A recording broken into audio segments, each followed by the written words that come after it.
नमस्कार दोस्तों, तो आज मैं आपके लिए लेकर आई हूँ एक पारिवारिक कहानी सच्चा सुख। अगर हमारी कहानी अच्छी लगे तो प्लीज़ हमारे चैनल को सब्सक्राइब करें। तो चलते हैं कहानी की तरफ। सुनिए, आज फ़ोन पर माँ से बात हुई थी। वह बीमार लग रही थी और मुझे याद कर रही थी। कह रही थी एक बार आ जाओ, बच्चों की छुट्टियाँ भी हैं और फिर 2 साल हो गए हैं मुझे मायके गए हुए। अगर आप कहें तो हो आऊँ कुछ दिनों के लिए मैं। सुधा ने अपने पति मोहन से रात को बिस्तर पर सोते हुए पूछा। क्या मायके? सुधा, अभी जाने की सोचना भी मत। और ये क्या बीमार लग रही थी? अब उनकी उम्र हो गई है, बुढ़ापे और बीमारी का तो चोली दामन का साथ होता है। तुम चिंता क्यों करती हो? वहाँ भैया भाभी हैं ना तुम्हारे, उनका ख्याल रखने के लिए। और वैसे भी सुबह ही दीदी का फ़ोन आया था, वह कल आ रही हैं।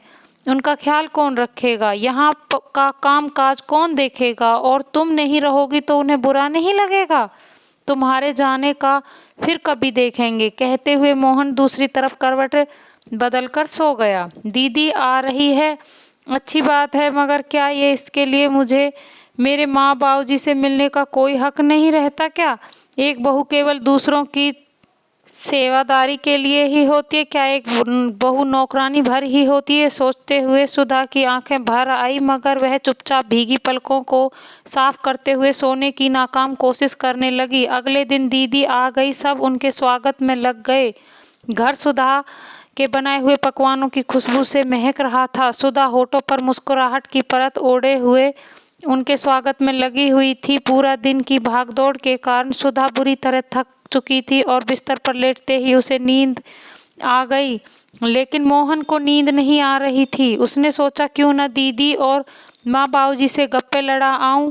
वो जैसे ही माँ बाबूजी के कमरे के पास पहुंचा, खिड़की से उसने देखा कि दीदी माँ की गोद में सर रखकर सोई हुई थी और माँ कह रही थी, माँ बाबूजी, आज कितने दिनों बाद आपकी गोद में लेटकर सुकून मिल रहा है। मेरा शरीर भले ही वहाँ होता है, लेकिन मन हमेशा आप दोनों के पास होता है। माँ, बेटियां घर की चौखट लांघती हैं एक नई दुनिया बसाने के लिए, लेकिन अपना दिल तो वो मायके छोड़ जाती हैं जिसमें माता पिता के लिए चिंता और प्यार भरा रहता है। वहाँ तो बस सुबह से रात तक कामों में उलझे रहो, यही आकर सुकून देने वाले पल मिलते हैं। सही कहा बिटिया। माँ बाप दिल पर पत्थर रखकर अपने कलेजे के टुकड़े को विदा करते हैं। तू मिलने आ गई तो तेरे बाबूजी और मेरा दोनों का दिल खुशी से भर गया। दीदी और माँ की बातें सुनकर मोहन के दिमाग में लगातार घूमने लगी। वह सोचने पर मजबूर हो गया, सुधा अपनी पत्नी भी तो किसी की बेटी है। उसके माँ बाबूजी भी तो उसे देखने के लिए ऐसे ही तड़पते होंगे। उनका मन भी तो माता पिता से मिलने के लिए तरसता होगा, जैसे दीदी का मन तरसता है। उसका मन आत्मग्लानि से भर उठा। सुबह होते ही वो माँ और दीदी के पास पहुंचा और सुधा के मायके जाने की बात बता दी। क्या सुधा बहू मायके जा रही है? लेकिन बेटा, रानी आई हुई है और फिर घर का काम भी वो कौन करेगा?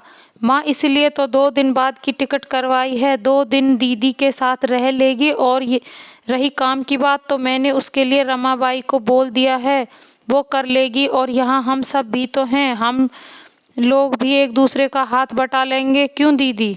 बिल्कुल सही है मोहन। सुधा को भी कुछ दिनों के लिए अपने मम्मी पापा के साथ वक्त बिताने का मौका मिलना चाहिए, जैसे मुझे मिला है। दुनिया की हर बेटी इन दिनों के लिए तरसती है, तड़पती है।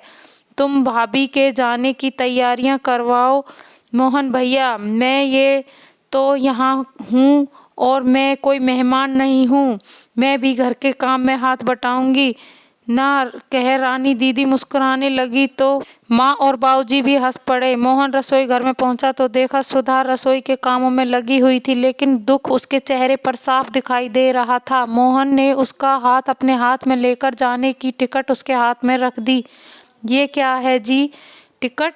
ये टिकट पर अपना नाम और मायके के शहर का नाम पढ़ते ही सुधा खुशी से उछल पड़ी, साथ ही उसकी आंखें आंसुओं से भीगी उठी। मोहन जी, आप कितने अच्छे हैं, कहकर सुधा ने उनके कंधे पर सर रख दिया। नहीं सुधा, अच्छा मैं नहीं बल्कि तुम अच्छी हो तो तुम हो जो मेरे घर और परिवार को संभालती हो, वो भी बिना किसी शर्त के। मेरी माँ बाबूजी बच्चों की जिम्मेदारी निस्वार्थ भाव से।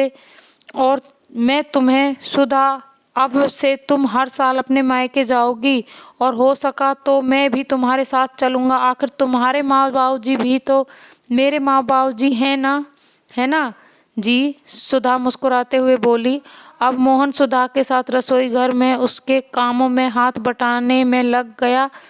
वो आज बेहद खुश था। उसने आज अपनी पत्नी को वो सच्चा सुख जो दे दिया था जिसकी आस हर पत्नी अपने पति से करती है।